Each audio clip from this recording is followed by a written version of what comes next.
রাধে রাধে বন্ধুরা, তোমরা সবাই কেমন আছো? আশা করছি তোমরা সবাই ভীষণ ভালো আছো। আমরাও কিন্তু বেশ ভালো আছি। আজ হলো বুধবার, তোমাদের সবাইকে সাথে নিয়ে আজকের ব্লগটা শুরু করলাম।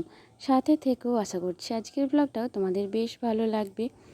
তো দেখো, সকালবেলায় না আজকে প্রচণ্ড ঝড় উঠেছিল জানো তো, আর প্রচণ্ড মেঘও করেছিল, মনে হচ্ছিল যেন এক্ষুনি বৃষ্টি নামবে। তারপর ঝোড়ো হাওয়ায় যেন কোথায় সব মেঘ উড়ে চলে গেল। তো তারপর বাগানে গিয়েছিলাম, ফুল বাগানে ফুল তুলতে বড় মার সাথে। তো জানো তো, ওই যে তোমরা লাস্টে দেখলে যে 3টে লাল জবা ফুল একসাথে একটা ডালে আছে। তো ওই গাছটা না লাল জবা ফুলের গাছ না, ওটা হচ্ছে ঘিয়া জবা ফুলের গাছ। তো ওই গাছটায় না এখন দেখি প্রত্যেক দিনই একটা বা দুটো করে লাল রঙের জবা ফুল ফুটছে। তো যাই হোক, বাগান থেকে এসে ছেলে তো অনেকক্ষণ সকালবেলায় ঘুমাচ্ছিল, আর আমি এখন না ভোর ভোর ওঠা বন্ধ করে দিয়েছি শুধুমাত্র ছেলের জন্য। তো এখন ওই সকাল 6টায় ঘুম থেকে উঠি, আমার মেয়ে আর তোমাদের দাদাভাইকে ভোরবেলায় রোজ আমি ঘুম থেকে তুলে দিই, কিন্তু ছেলের জন্য না উঠি না। কী বলো তো, একটু যদি আমি ভোর ভোর উঠি, ছেলেও ঠিক ভোর থেকে উঠে পড়ে, আর ভোর থেকে উঠে সারাটা দিন এত দুষ্টুমি করে, তখন ওকে সামলাতে নাকাল হয়ে যায়। সেজন্য ও যাতে একটু বেলা পর্যন্ত ঘুমায়, সেজন্য আমিও একটু 6টা পর্যন্ত শুয়ে থাকলে তারপর আবার একটু ঘুম পাড়িয়ে দিই, তখন অনেকক্ষণ ঘুমায়। তো ছেলে এখন কিন্তু ঘুমাচ্ছে। তারপর বাসি কাজগুলো কিন্তু সব সেরে নিয়ে এরপর এই যে রান্নাঘরে এসেছি। রান্নাঘরে এসে প্রথমেই এই যে ওভেনটা মুছে পরিষ্কার করে দিচ্ছি একদম উপর থেকে নিচ পর্যন্ত। তারপর এই যে উনানটা না কালকে রাতে রান্না হয়েছিল, তারপর এই যে ভালো করে লাতা দিয়ে দিচ্ছি গোবর দিয়ে। তো প্রতিদিন সকালে এবং রান্নার পর উনানটা নিকানো হয় গোবর মাটি করে। তো দেখো, তারপর উনানটা নিকিয়ে দিলাম। তো কি বলো তো বন্ধুরা, আমাদের গ্রাম বাংলার গৃহবধূদের না গোবর, মাটি, জল, উনান নিকানো এসব কাজ আমাদের হয়েই থাকে। তো যতই আমরা গ্যাস ওভেনে রান্না করি, আর আমাদের এত বড় এতজন লোক, সব কিছু রান্না করতে হয়, সব না আমাদের উনানে হয় না। তারপর কি বলো তো, আমাদের যেহেতু গরু আছে, তো জ্বালানিটাও আছে প্রচুর। তো এখানে আমাদের চারিদিকে গাছপালা কাটা হয়, তো সেগুলো শুকালে আমাদের জ্বালনটা হয়ে যায়। তো তারপর ছেলের জন্য আজকে জলখাবারে আর কি আপেল সেদ্ধ করতে দিলাম। আর এদিকে তা করতে করতে বাজারও চলে এসছে। তো বাজারের মধ্যে দেখতেই পেলে সব রকমের সবজি ছিল, পাট শাক ছিল, আর ছিল 3 থোকা লিচু। তো এখানে এই বাজার থেকে তোমাদের দাদাভাই অনেক আগেই বৈশাখ মাসের প্রথম করে লিচু বাজার থেকে নিয়ে চলে এসেছিলো। তো আমাদের মোটামুটি 6-7 বার লিচু খাওয়া হয়ে গেছে। তো আজকে বাজারে অনেক লিচু নিয়েছে আমার শ্বশুরমশাই। তো যাই হোক, সেগুলো সব এই রুমের মধ্যে রেখে দিলাম। তো রাখতে এসে ফ্রিজটা ভাবলাম যে একবারে মুছে দিই। এবং কালকে রাতে কি বলো তো, দই বসিয়েছিলাম, সেটা ফ্রিজের মধ্যে ভরতে হবে। তো এদিকে ফ্রিজটা পরিষ্কার করে মুছে নিয়ে তারপর আর কি দইটা ভেতরে ভরে দেবো। আর লিচুগুলো এখন বাইরেই রেখেছি। তো পাতা শুদ্ধ আছে, তো পাতাগুলোকে কেটে ডাল শুদ্ধ তো রাখা যাবে না, তারপর পরিষ্কার করে ফ্রিজের মধ্যে ভরে রাখবো। তো কলিং দিয়ে একটু ফ্রিজের বাইরেটা না মুছলে কি বলো তো, সবসময় এটা সেটা জিনিস তো বার করতেই হয়, তো কখন কোনটা যে পড়ে যায়, এবং এমনিতেই ধুলো বসে যায়, তো সেই জন্য মাঝে মধ্যে না পরিষ্কার করলে একদমই হয় না। তো তারপর দেখো, এই যে ফ্রিজটা সুন্দর করে মুছে পরিষ্কার করে দিলাম, আর এদিকটা শুধু বাকি ছিল। তো চারিদিক পরিষ্কার করে মুছে দিলাম। তো বাইরেটা যখন মুছি তখন না ফ্রিজটা অফ করি না, কিন্তু যখনই ভেতরটা পরিষ্কার করি বা পিছনের দিকটা পরিষ্কার করি, তখন ওই সুইচটা অফ করে দিই। তো দইটা না আজকে খুব সুন্দর বসছিল জানো তো, সব দিন তো সমানভাবে দই বসে না। তো এখন যদিও দই বসাতে আমি শিখে গেছি, খুব সুন্দর মোটা চাপড় দইটা বসে। তো ভালো করে ফ্রিজে ঢাকা দিয়ে ভরে দিলাম। তো কালকে সন্ধ্যার দিকে বসাই, আর এই সকালের দিকে ফ্রিজে ভরে দিই। তো তারপর এই যে ছেলে উঠে পড়ার পর বিছানাটা গুছিয়ে নিচ্ছি। গুছিয়ে মাদুরটা তুলে একটু বিছানাটা ঝেড়ে দেব, তারপর আর কি মাদুরটা আবার বিছিয়ে দেব। তো বিছানা তো রোজ কি বলো তো, ওই শীতকালের মতোই আমাকে গোছাতে হয়। যেহেতু এখন ছেলের তো মোটামুটি আমার যখন ছেলে শোয় 3-4টে করে পাশ বালিশ লেগে যায়। তো তারপর সেগুলো গুছানো, বালিশ গুছানো অনেকটাই দেরি হয়। তো তো আমি তো সকালবেলায় সব বাসি কাজ সেরে নিয়েছি, ঝাঁট দেওয়া, মোছামুছি। তারপর না এই যে টুকরো টুকরো কাজগুলো সেগুলো তো আর একবারে হয় না। আর ঝাঁট দেওয়া বা মোছার সময় এগুলো করি খুব কম, মানে যখন হাতে সময় পাই তখন করি।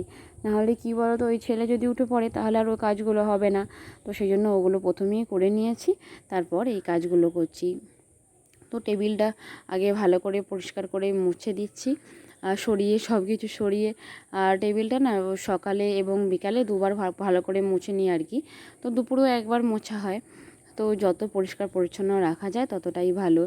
তো এদিকে প্লেটগুলো সব ভালো করে তুলে আর তারপর মুছে দিয়ে আবার প্লেটের উপরগুলোও একবার করে মুছে দিই। তাহলে কি বলো তো, প্লেটগুলো না বেশ ভালোভাবে ওই টেবিলের সঙ্গে বসে যায়।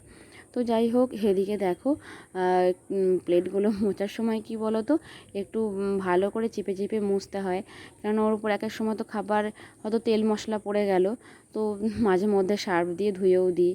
তো তারপর মানে শোকেস আলমারিটা আর ড্রেসিং টেবিলটা একটু মুছবো। তো বললাম যে একটু টুকরো টুকরো না এই মোছামুছিগুলো করলে কি বলো তো, এগুলো তো ধুলো পড়ে থাকে এবং দেখতেও খুব খারাপ লাগে। তো যাতে বাড়িঘর সবসময় পরিষ্কার পরিচ্ছন্ন থাকে সে চেষ্টাই আমাদের সারাক্ষণ করে যেতে হয়। তো যাই হোক, হ্যাঁ, তারপর ড্রেসিং টেবিলটা ভালো করে মুছে দিলাম। তো খালি থাকলেও এটার মধ্যে অনেক ধুলো বসে থাকে, তো সেই জন্য এটাকে তো আমাকে পরিষ্কার করতেই হয়। তো কি বলো তো, এই কদিন না বিকালের দিকে এবং সকালের দিকে প্রচণ্ড মেঘ আসছে জানো তো। তো সব সময় কি বলো তো, গুছিয়ে ওঠা হয় না সবটা। তো এদিকে কালকে রাতে আলুর পরোটা হয়েছিল জানো তো। তো এদিকে আমি বেশ কয়েকটা আলুর পরোটা মানে ফ্রিজের মধ্যে রেখে দিয়েছিলাম যে মেয়েকে আজকে জলখাবারে গরম গরম বানিয়ে দেবো। তো সেই জন্যই আর কি এখন কটা বেলে নিচ্ছি। তো মোটামুটি 8টার মতো ছিল। তো আমার মেয়ের আর দুজনকার ভালোভাবেই হয়ে যাবে। তো মেয়ে তো বাসি খাবে না, আর বাড়ির সবাই এই সকালের দিকে আলুর পরোটা খেতে চায় না। তো আপাতত আমাদের মতোই আর কি বানিয়ে নিচ্ছি। তারপর আস্তে আস্তে হালকা হাতে পরোটাগুলো বেলে নিচ্ছি, যাতে ভালোভাবে কি বলো তো বেলা যায়। কালকে রাতে না মঙ্গলবার ছিল, তো জ্যৈষ্ঠ মাসের মঙ্গলবার ছিল। তো সেই জন্য সবার জন্যই রাতে পরোটা বানানো হয়েছিল। তো আলুটা ভালো করে মশলার মতো করে, মানে ওই জিরে, আদা, লঙ্কা, মেথি পাতা দিয়ে ভালো করে আটার সঙ্গে মেখে আর আটাটা মাখা হয়েছিল আর কি।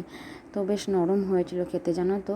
আর এই গরম গরম আলুর পরোটার সাথে কিন্তু আলুর দমও ছিল। তো এদিকে আমি ছোটো কুকারের মধ্যে আপেলটা সেদ্ধ করতে দিয়ে দিয়েছি। তো ভালো করে পরোটাগুলো এপিঠ ওপিঠ সেঁকে আর কি ভেজে নেব। আর কি বলো তো, এই পরোটাগুলো তো বেশ লুচির মতো কড়াইতেই ফুলে যায় জানো তো। আর আমি না একটু হালকা করে ভাজি, খুব একটা বেশি ভাজি না, এবং মেয়ের জন্য সব সময় অল্প তেল দিই। তো পরোটা বানিয়ে যে বেশি তেলে ভাজি তা নয়। তো এদিকে দেখো পরোটাটা কি সুন্দর ফুলছে, আর তেল ছাড়াই, মানে এখনও পর্যন্ত কিন্তু কড়াইয়ে তেল দিইনি। তো তেল ছাড়াই পুরো খুব সুন্দর ফুলছে মানে পরোটাটা। তো তারপর হালকা করে তেল ঝরিয়ে দিলাম। তারপর দেখো তেল ঝরাতেই আরও ফুলে উঠেছে। তো এভাবে একটা একটা করে সব কটা পরোটা করে নেব। তো কী বলো তো বন্ধুরা, আমরা যখনই গৃহিণীরা বাড়িতে কোনো খাবার বানাই এবং গরম গরম হয় তখন মনে হয় সবাইকে দিই। তো ঠিক এই সময় যখন পরোটা বানাচ্ছিলাম তখন তোমাদের দাদাভাই মানে বাজার থেকে মাছ এনেছিল, মাছ দিতে এসেছিলো। তো তোমাদের দাদাভাইকে গরম গরম একটা দিলাম, এবং আমার শাশুড়ি মায়েদেরকেও একটা করে গরম গরম দিয়েছি। মানে নিজের কম হলেও যে নিজেকে খেতে হবে এমন কোনো ব্যাপার না। তো সবাইকে দিয়েই আর কি খেতে খুব ভালো লাগে জানো তো।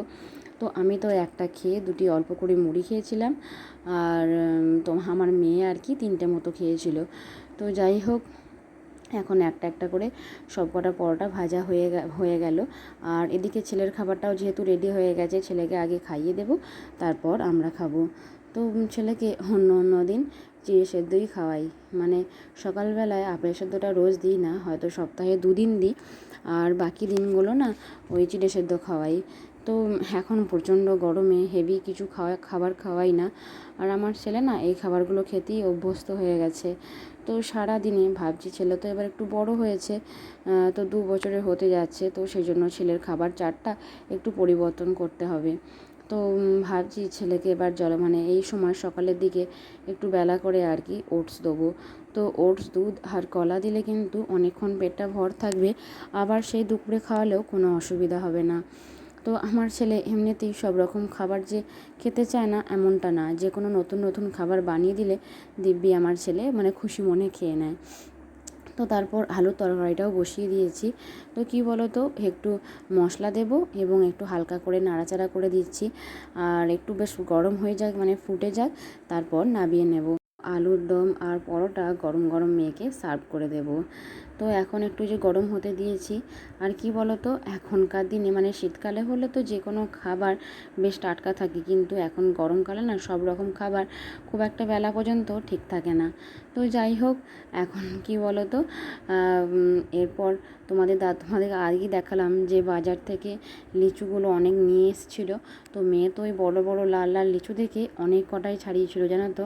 তো পুরো এক প্লেট, কি বলো তো, পুরো 3 থোকা ছিল। এবং এগুলো না অনেক দিন থাকলে মানে ওই আজকে ধরো টাটকা আনা হয়েছে, কিন্তু 2 দিন 3 দিন থাকলে না এগুলো কালো মতন হয়ে যাবে এবং নষ্ট হয়ে যাবে।